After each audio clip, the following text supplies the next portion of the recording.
नमस्कार भाइयों और बहनों, राम राम। आप सभी को सत श्री अकाल। तो भाइयों, आज कल एक बहुत ही ज्यादा रोग चल पड़ा है जो है माइग्रेन का, यानी आधे सिर का दर्द होना। चाहे इस साइड में हो चाहे इस साइड में हो, आधे सिर में दर्द होता है, आधे में नहीं होता। उसको आधा सीसी का रोग भी कहते हैं, माइग्रेन भी कहते हैं इंग्लिश में। तो ये रोग बहुत ही भयानक रोग होता है और जिसको हो जाए उसका पीछा नहीं छोड़ता और उसको इतना परेशान करता है कि हद से ज्यादा। शुरुआत इसकी कहाँ से होती है? शुरुआत होती है धीरे धीरे दर्द होना, सिर दर्द होना। धीरे धीरे दर्द होते होते फिर बढ़ जाता है। उसके बाद में फिर सुबह के टाइम में जैसे जैसे सूर्य ऊंचा चढ़ता है वैसे वैसे ही इसका दर्द बढ़ता जाता है और दोपहर तक तो जीना आराम हो जाता है। वो पानी भी 2 घूंट नहीं पी सकता सुख से, इतना ज्यादा उसके दर्द बढ़ जाता है। और जैसे जैसे ये दर्द पुराना होता है उसके बाद में क्या है कि उसके जीव में घबराहट सी होती रहती है, जैसे नोजिया टाइप हो जाता है, जैसे अभी वोमिट आई अभी वोमिट आई। और इसको दो 2 महीने से ऊपर हो जाता है तो वोमिट आनी भी शुरू हो जाती है। जैसे दर्द बढ़ेगा उसके बाद में वोमिट आएगी। तो ये कुछ इसके लक्षण होते हैं।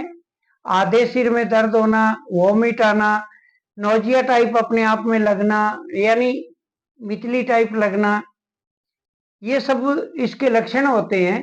तो इसको अगर देखा जाए तो 80% स्त्रियों में ये ज्यादा रोग देखा गया है। पुरुषों में कम होता है लेकिन स्त्रियों में बहुत ज्यादा होता है। तो उनके लिए मैं बता रहा हूं आज इलाज।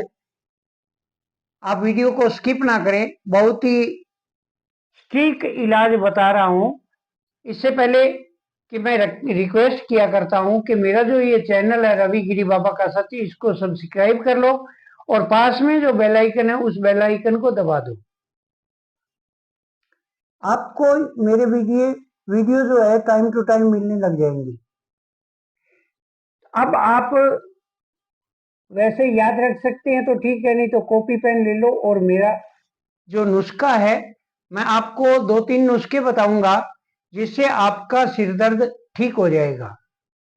पहली बात कि जिस किसी के भी आधा सीसी का दर्द है उसको सीधा लेटाकर और गाय का घी, ये डब्बे वाला घी नहीं, गाय का बिलोया हुआ घी जो होता है, शुद्ध घी होता है, गाय का घी आपको लेना है। थोड़ा सा 1 चम्मच 1.5 चम्मच घी ले लेना है और इसको थोड़ा सा पिघला लेना है, मतलब गरम, ज्यादा गरम नहीं करना है। और मरीज को लेटाकर सीधा, और दूसरा आदमी पास में बैठकर चम्मच से एक एक बूंद, एक बूंद इस नाक में डाल दिया, फिर एक बूंद इस नाक में डाल दिया, थोड़ी देर बाद में एक बूंद इस नाक में डाल दिया, एक बूंद इस नाक में डाल दिया। और जो मरीज होगा उसके अंदर तक, गले तक घी जाएगा तो वो निगल लेगा, उसको निगलता जाएगा। इस प्रकार आपको सुबह शाम 10 बूंद इस नाक में, 10 बूंद इस नाक में गाय का घी टपकाना है। ये 3 दिन करोगे, 3 दिन के अंदर माइग्रेन का दर्द खत्म हो जाएगा। दूसरा आपको इलाज बता रहा हूं कि एक होता है पीपला मूल। मूल का मतलब होता है जड़।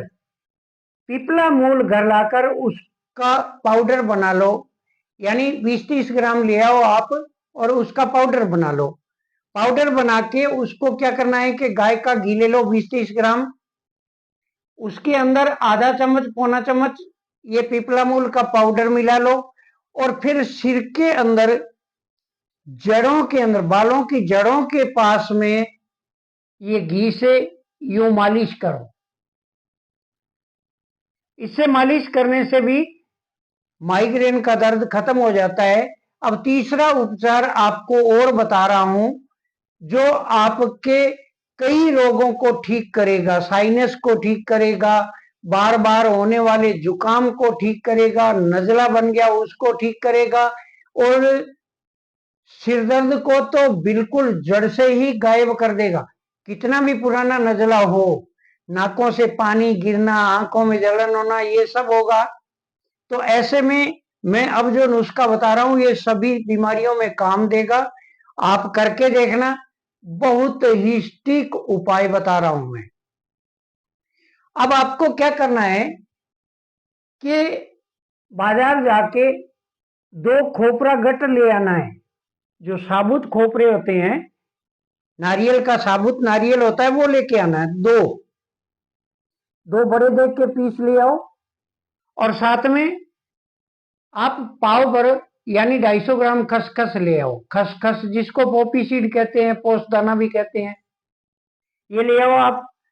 अब आपको क्या करना है कि जो नारियल है, छिला हुआ नारियल जिसको गट बोलते हैं, वो नारियल आपको सूखा लाना है, पानी वाला नहीं लाना है, सूखा पुराना लाना है। अब उसको किसी भी पेचकस से या फिर कोई सुआ से या फिर कोई चाकू से उसको यूं घुमाते हुए उसके अंदर सुराख कर लो। एक आर पार नहीं करना है, सिर्फ एक साइड में सुराख करना है। और वो जो खसखस है उसको अच्छी तरह फटक कर साफ करके, और दोनों जो गट होते हैं, नारियल होते हैं, दोनों नारियल के अंदर भर लेना है। अब थोड़ा सा आटा गीला करके आटे से वो जो सुराख होगा उस सुराख को बंद कर देना है। अब आपको लेना है 5-6 किलो दूध लेना है, चाहे गाय का हो भैंस का हो। आपको दूध लेना है 5-6 किलो और कढ़ाई में चढ़ा देना है।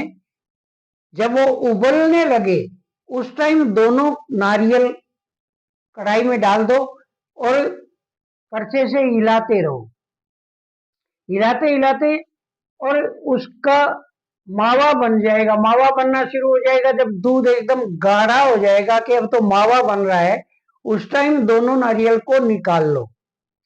और वो मावा जो है, उस मावे को अच्छी तरह मावा बना के अपने पास में रख लो। अब आपको क्या करना है कि जो खसखस हमने अंदर डाली थी, नारियल को तोड़ के वो खसखस निकाल लो और उसको मामदस्ते के अंदर अच्छी तरह उसको पाउडर बना लो। और साथ में ये जो नारियल है इसका भी बारीक एकदम कर लो, या फिर इसको कद्दूकस करके, यानी जैसे गाजर को अपने कद्दूकस करते हैं वैसे करके और रख लो। अब आपको क्या करना है, गाय का घी लेना है। आप आधा किलो घी ले लो और उसके अंदर गेहूं का आधा किलो आटा डाल के मंद आंच के ऊपर, जैसे हम हलवे के लिए आटा तैयार करते हैं, भूनते हैं, वैसे ही इसको धीरे धीरे भूनना है। जब ये भून के एकदम आटा तैयार हो जाए और आटे की भुने हुए की सुगंध आने लग जाए, तब ये जो दोनों चीज, नारियल और खसखस, ये दोनों चीज को आटे भुने हुए के अंदर डाल दो। जो मावा पड़ा है आपका निकाला हुआ वो भी आटे के अंदर डाल दो और अच्छी तरह मिला के नीचे उतार लो। नीचे उतार लो, थोड़ा ठंडा हो जाएगा। उसके बाद में आप इसमें आधा किलो जो बूरा खांड आती है, जिसको मुश्ती शक्कर भी बोलते हैं, वो इसके अंदर मिलाकर, और जब ये गुनगुना सा लगने लग जाए उस टाइम इसके लड्डू बना लो। 100 150 ग्राम को अपनी खुराक के अनुसार 100 ग्राम या 150 ग्राम के लड्डू बना लो। और सुबह उठते ही एक लड्डू आप रोजाना खा लो। ये लड्डू खत्म नहीं होंगे कि उससे पहले आपका सिर दर्द खत्म हो जाएगा। आपके अगर साइनस की प्रॉब्लम है तो वो खत्म हो जाएगी। नजला जुकाम हो रहा है, बार बार जुकाम हो रहा है, पुराना पड़ गया जुकाम और नजला हो गया, वो आपका ठीक हो जाएगा। कभी भी जुकाम नहीं होगा। आप इस नुस्खे को खा लें। और इसके साथ साथ में अगर आपको शरीर में और भी ताकत भरनी है तो इस नुस्खे के अंदर आप अखरोट भी डाल सकते हैं, बादाम भी डाल सकते हैं, काजू भी डाल सकते हैं, ये सब चीजें डाल के और लड्डू बना सकते हैं। तो आप ये लड्डू बनाइए, देखिए कितना कारगर है। और मैंने बताया जो नुस्खा कितना सटीक नुस्खा है, ये आप जब यूज करोगे इन चीजों को तब आपको पता चलेगा। ये यूज करिए। मैं जल्दी आपके साथ में फिर मुलाकात कर रहा हूँ एक नए वीडियो के साथ में। तब तक के लिए नमस्कार। जय हिंद, जय भारत।